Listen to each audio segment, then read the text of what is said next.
I'm Autumn Brown, Autumn, front woman of the soul pop band Autumn, a queer science fiction Jody writer, Mitchell. a theologian, a mother of dragons, and a healing justice facilitator for social movements living on Dakota and Anishinaabe land currently known as Minneapolis. And I'm Adrienne Marie Brown, a luscious, Black queer witch, writer, auntie, apocalyptic love scholar, public conversationalist, and gardener of healing ideas. I live in the land of the Occaneechi, Shakori, Squirure, Tuscarora, Eno, and Lumbee peoples, currently known as Duran. And this is How to Survive the End of the World, bitches. Our podcast about learning from apocalypse with grace, rigor, and curiosity. I think I might start advocating for us to change the title to How to Survive the End of the World, bitches. As a reminder, we have no ads. We are listener supported. And if you're listening, are you supporting? You can go on over to our Patreon for exclusive content and to be a supporter. Yay. We just wanted to circle back for a little short, brief, what is it? Like a dessert, like a palate cleanse? Okay. And amuse-bouche. And amuse-bouche, but I thought that came first. You know what? I don't know what I actually don't even know what this is the kind of bougie we are. We're bougie enough to know the word, but not enough to know what it is. I'm like, I don't know. It's a salad spoon. What's that? Okay. So, sister, when we left off, you had been wearing the same clothes for 3 days because graduation season was so intense. And since then, we have been together, graduated your baby, and that's right. And then there was a whole other graduation party. So just briefly, do you want to say anything about that before we wrap up? Wow, look at you yawning. My reality is, I've noticed that just as we started recording, I've yawned 3 times. Yeah. That's just an indicator of how tired I am. That's right. But I'm I am as tired as I am proud and accomplished feeling. I feel so proud of my son, so proud of the young adult that he has grown into. He's pretty awesome. Yeah. He's an amazing person. And yeah, we got through graduation. It was joyful. I just threw a huge graduation party for him over the weekend. Come on, Jada Pinkett Smith Blended Family Editions. Okay? Listen. You did it. It I'm was proud of you. Blended AF over there. Blended AF over there. And it all looked pretty beautiful. It was very blended and very beautiful. And and I changed clothes. I wore a really nice outfit for the graduation party. I saw you in party. At least 3 different I also wore. You looked good at graduation too. I looked great at graduation, Thank but you also looked and we great. kind of matched. Yeah, we did. We wore black. We were both wearing black dresses, cocktail dress kind of thing. So yeah, I'm happy. I'm glad you were here. We had so much fun. We got to watch one of the Knicks versus Spurs games together. It was really fun. Delightful. Really fun. Well, we all had a great time. I loved all of it. The highlight from the graduation, I do have to say, one kid was left out of the high honors moment, and his Black mama jumped up and was like, hell to the fuck no. And it was just the best thing I've ever seen. It's going to stick with me for a long time.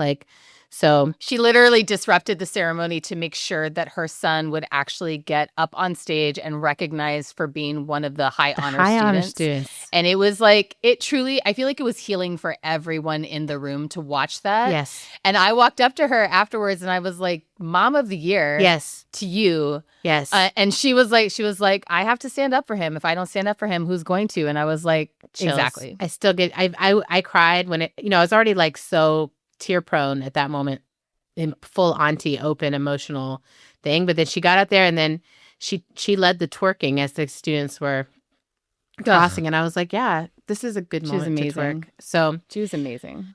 Thank you, Black mothers everywhere. Thank you, Black mothers. Thank you, single mothers. Thank you, mothers who get shirts made that say "proud mom" and then get up and represent for your kids. And thank you, mamas who pull off blended family graduations and everything in between. So I do have a very brief tarot card for the summer is 8 of Fire. Oh. 8 of Fire, which is, this card indicates there is a passion at the center of your connections. Your network of relationships is lit up with creative life force and energy, awakening, spreading, establishing connections based in shared longing. So the question for you is what passion is at the center of your connections. Dang. Right? Yeah, I love that. I love that. So just take that energy into the summer. And I thought, if it works for you, sister, that I would just give a brief review of like what happened this season. And then we could just say what we felt about it. What happened? What? Indeed. Because it was a saison. What? A saison? Did we do? We did these things. And it was solstice to solstice, really. So I'm really proud of us, too, because we're really like landing the saison. So the theme this year was revolutionary power of art, a.k.a. artist solidarity. We used both interchangeably all throughout the season, which I think was so great of us. That's very us. Keep them guessing. Keep them guessing. So I was really moved by how many patterns there were.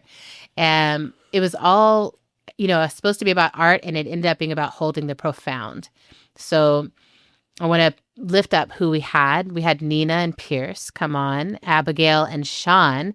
And those two duos were all about what we create from grief, like literally taking our grief and turning it into art. I had to learn on the altar of being placed here that all is possible, that you incorporate the life that you have. You toss nothing away. It's all good juju. We can turn together. We can turn into community. We can grieve ourselves alive, and that's what it became for me. Charlotte and Malik and Layla, our most recent guest, were all around how we love and remember our land relationships in the face of traumatic displacement.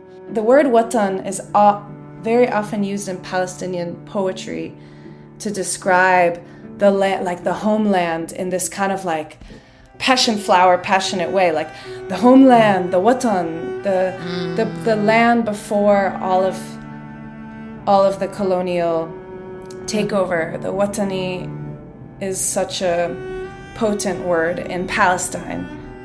I think the transatlantic slave trade did more to separate us, but I think that's also a map to reconnect us, right? Like in some way. Sonia, Morgan, and Jen and Brandon were all giving us pathways, like opening new pathways for ourselves that take us through and out of capitalism, with art and with humor, and even with creating containers to feel uncomfortable together. Mm-hmm. The thread that pulls you out is the song that has the new narrative in it. I just love that anywhere we go, we will be sharing that lesson of like, sometimes you really, when you face yourself, you learn a lot. We have to create on-ramps for people to divest from these systems and join movement. Kaji and Sindolo and Bayo, and I'd say Danae, were all about the rituals and theater we create together to move across thresholds into the unknown. Physically challenging practices, not to dissociate from the body, but actually to get even more in.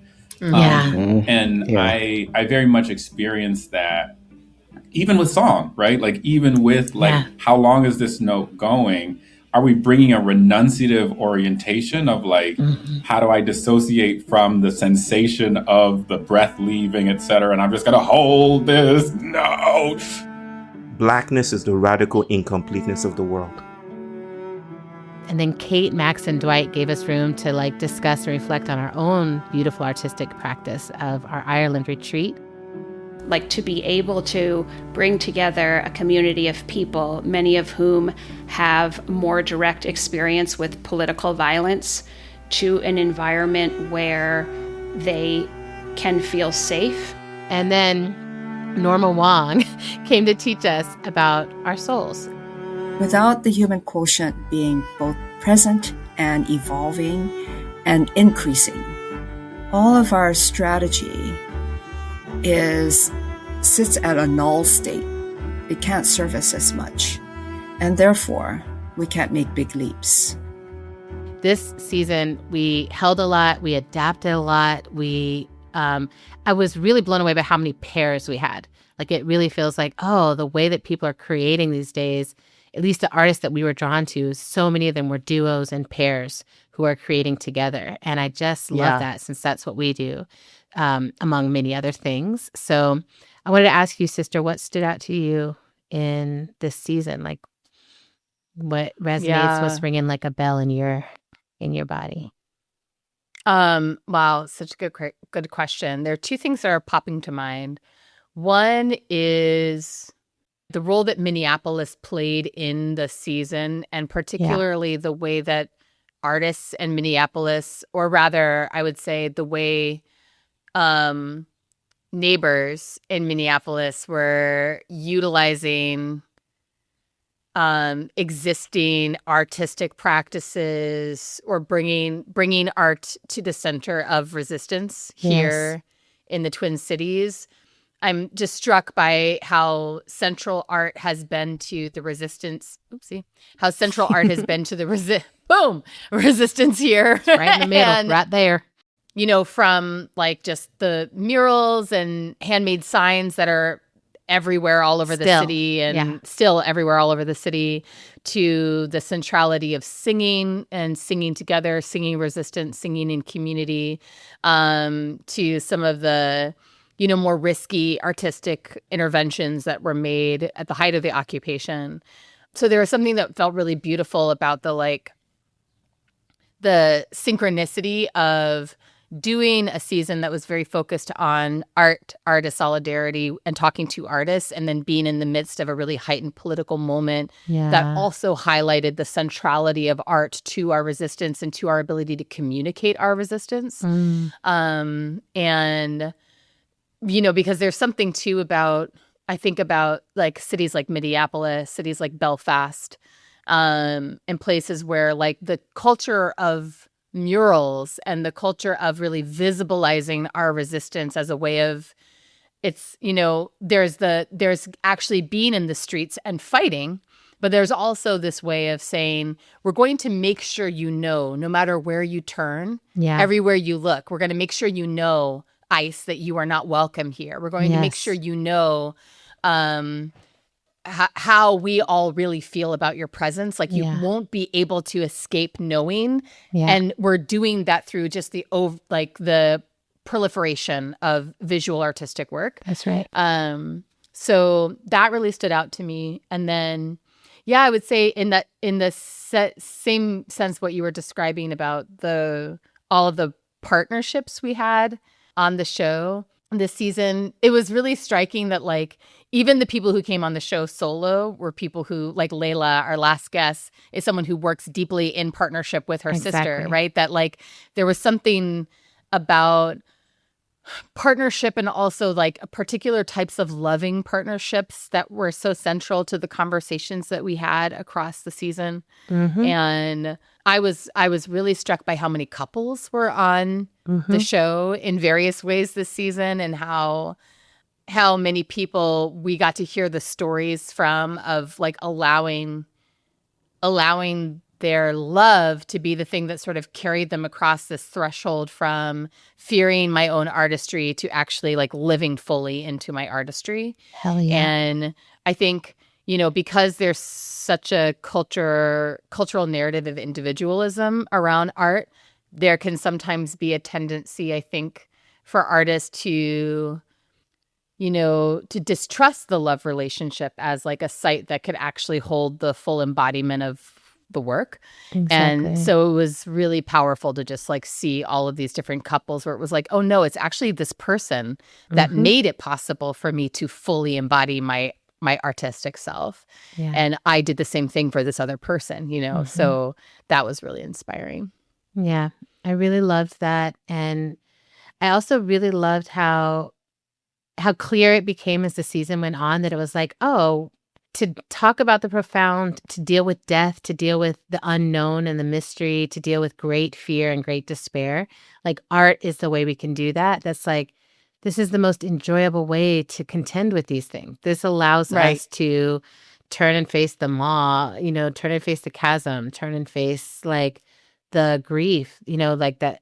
I listened back to the episode with Layla, and just that moment when we're asking her, like, how does this art help you survive the reality of genocide? And just all the emotion in her pause, all the emotion in her face, you know, everything. It was like, yeah, like what we're trying to hold together is almost impossible to hold. And then art makes it possible to just hold it a little while longer. And I'm really grateful for the depth we were able to reach with people this season.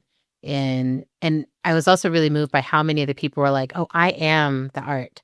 Like I'm making something. Right. But it's really like I am, and the space that I'm creating, or the relationship with you, the question is the art. It's so interactive, and there was just so much integrity in the people that we got to speak to this year around making something that's like coming from your body and offering, back something into the world. So yeah, I'm really grateful. I'm really glad that we did this. I really hope that there are people who maybe have been sitting on the precipice of their own artistic practice, and we gave them a little nudge, a little push into flight. Yeah.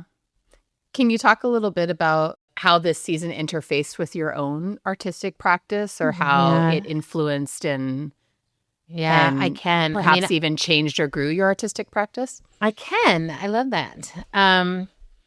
You're so smart and good. I think one of the main things was like, I've been really wrestling, because I think have talked about this here, but like I signed a book deal in a different way this year. And so I've been really wrestling against the constraints of all that, right? Is I'm just sort of like, I don't like when you get what you want. Yeah. I'm just like, no, I don't like this. I was like, I don't like this hard deadline and stuff, or like how many people have to be involved in the process. All this is like different for me. And I think the process of this listening and having all these conversations with people was like, oh yeah, like don't be scared of the support, right? Don't be scared to have your work be supported so that you can actually do it. Like it doesn't have to mean a trade-off of freedom. Like I really heard from so many people where I was like, oh, like, Jen and Brandon received funding to do their project, and it wasn't a huge amount, but it was enough that they could do it. And then they did something that's so liberating and in your face, and I was like, right. And I know Charlotte has received, massive awards and is still doing some of the most groundbreaking, liberating work. And it's just like, if you have integrity as an artist, you harness that support and you harness everything that comes in to be like, okay, this is what I asked for so that I could do this work with focus and integrity. And like, now it's my job to show up for that.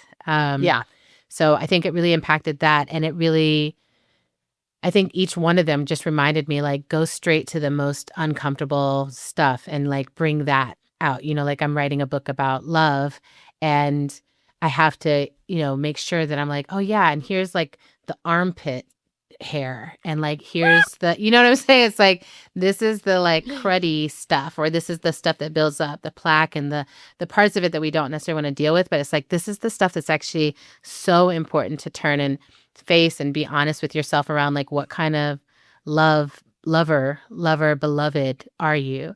And and I've had to just, I don't know, I think every single episode in some way was like, be more honest, even more honest than that, even more honest than that. And I think you could even go harder, Adrienne.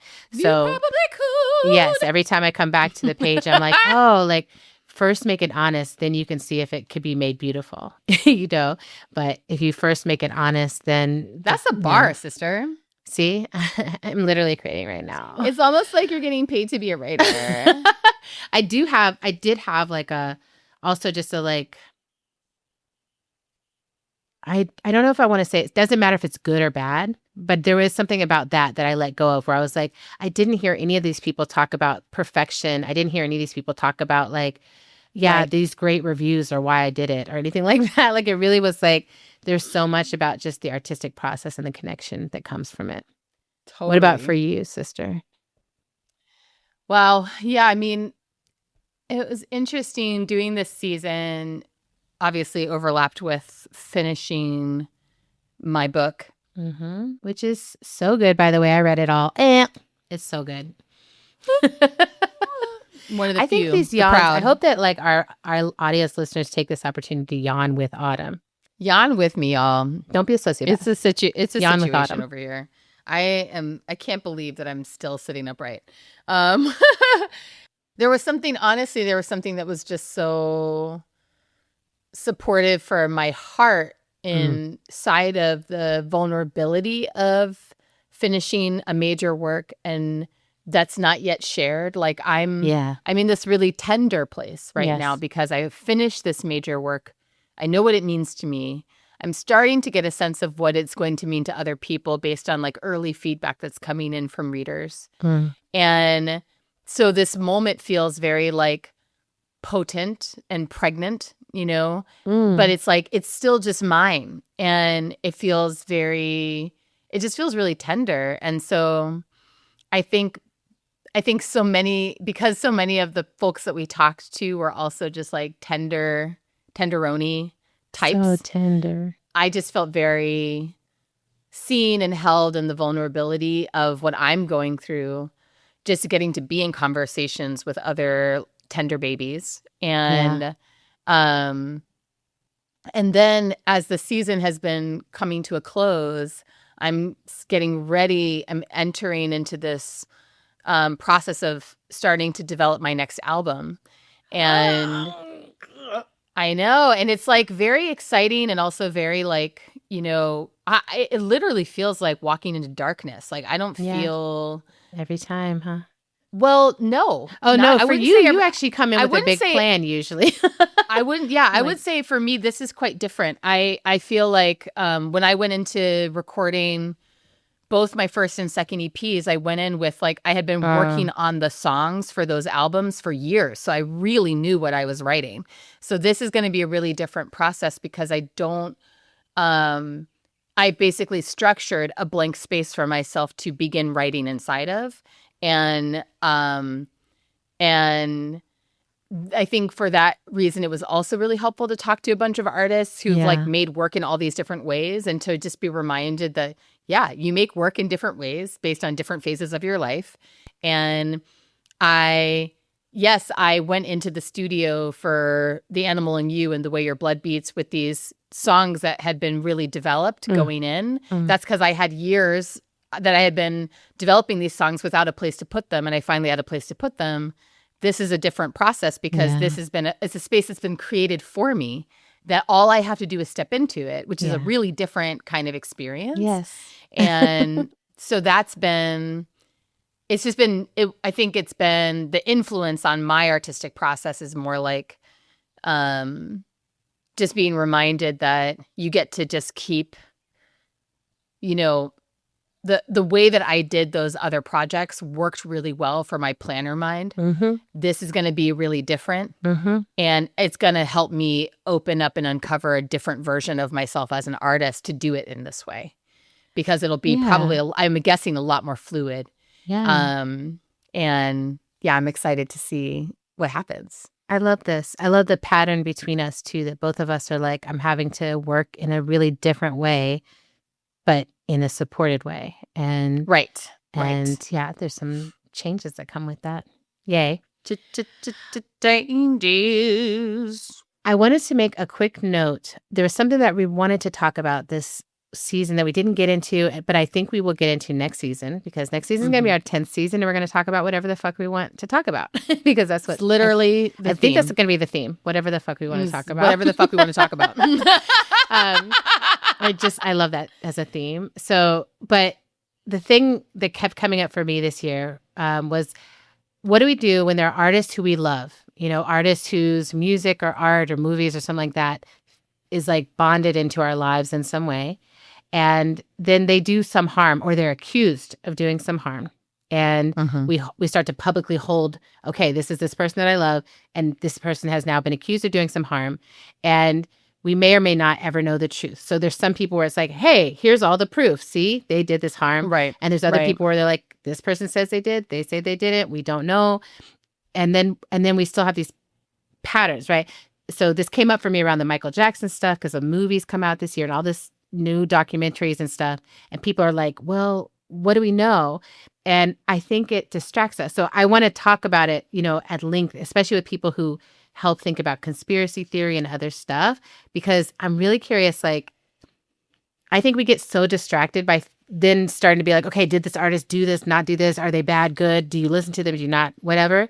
And we get very distracted from the point, which is like, whether or not this person did it, this harm is happening all the time.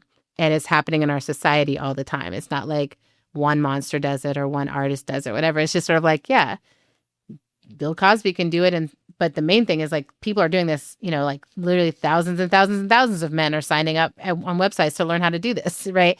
And how do we, you know, I think it's part of the celebrity culture overly focused thing that we do with celebrities where we're like, oh, we'll just put it all there.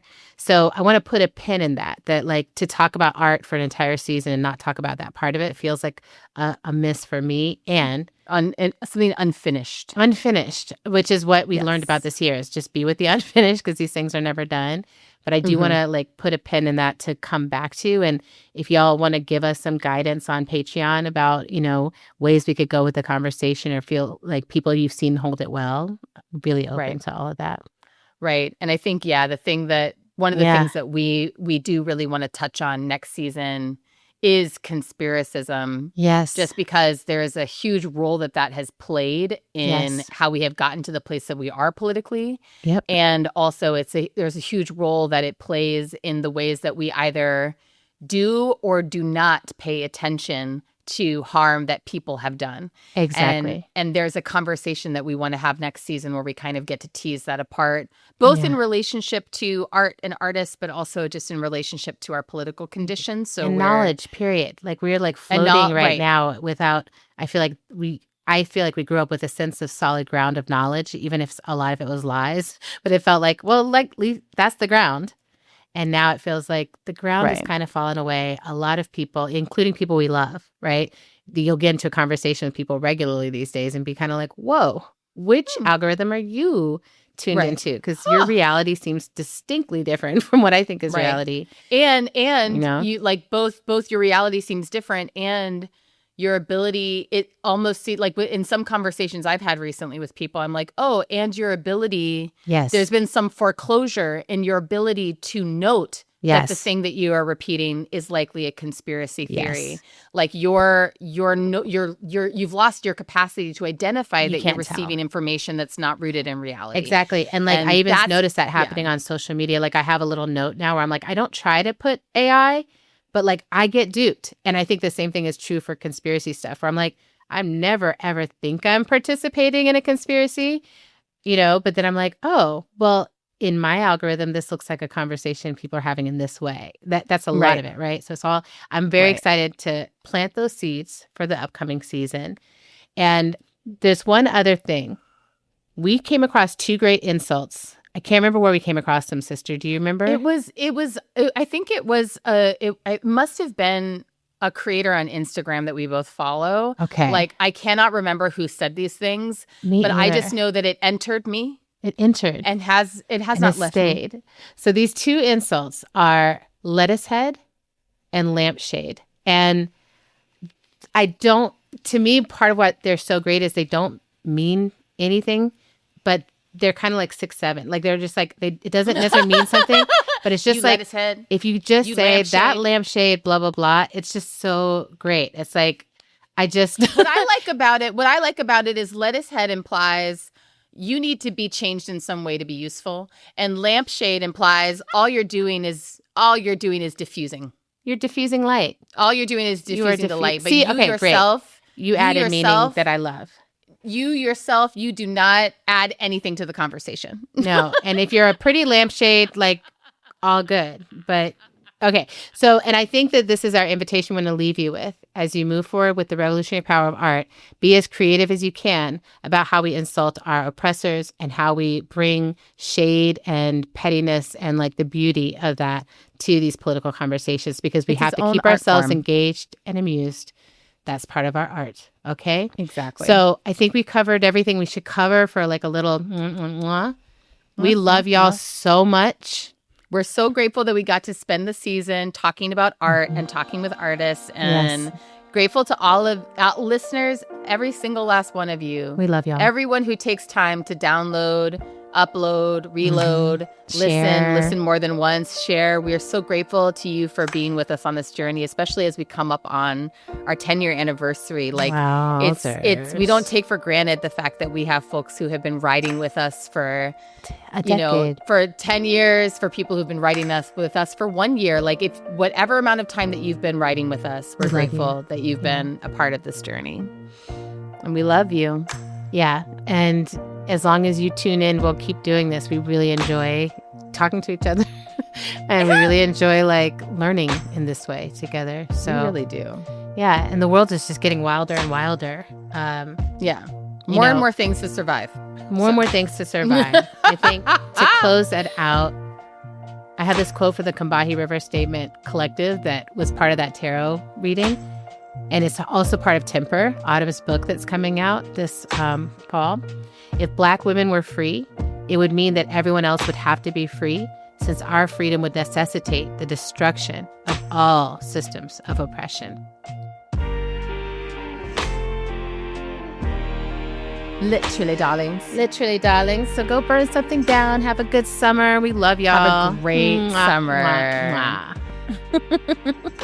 To celebrate 10 years of How to Survive the End of the World, you can make a sustaining donation to our show by visiting our page at patreon.com/endoftheworldshow. And just as a reminder, all of our top culture shows, our shows within a shows, live on Patreon. So if you think you're about to be missing us all summer, you don't have to. You can go right on over to Patreon, listen to all those episodes. All right.